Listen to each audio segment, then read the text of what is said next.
very good morning to all of you. So to come our first panel, it's Hafizuddin. What do you think about a storyline of movie A Time to Kill? Is it interesting? What about your honest opinion? Well, thank you to our moderator. First of all, I'd like to express my gratitude for being invited to become one of the panel in this forum today.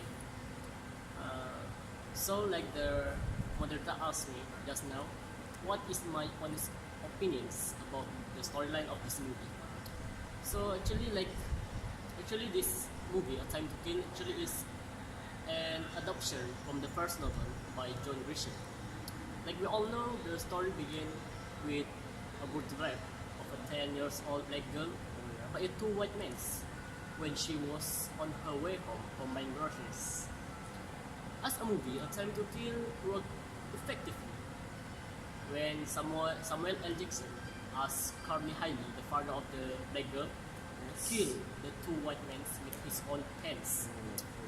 Actually, in the movie, we can see that some of the people share the same feeling with him, and even the crippled deputy blurts out under oath that he would have done the same thing if that happened to his daughter.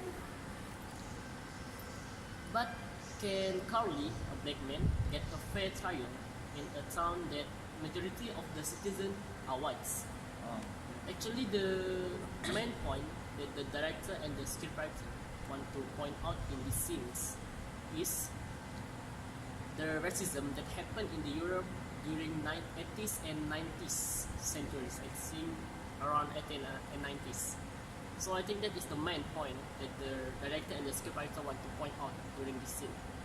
The story continues when Bridges, a white man, stood up to become Carney's lawyer.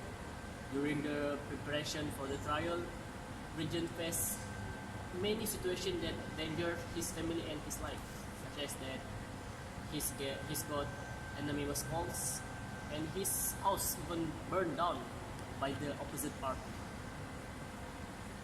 So for me, the most memorable scene in this movie is, I think it's in the obligatory courtroom scene, right?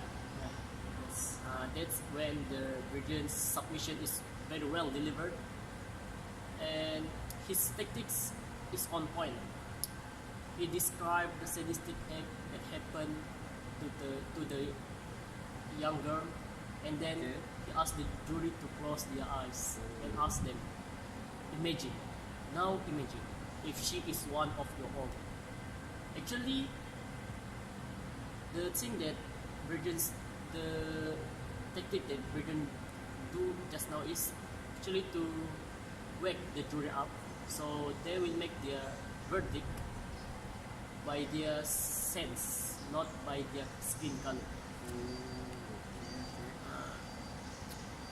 But the ending make me a little confused because suddenly a child bursts out from the courtroom and shout, "He's innocent! He's innocent!"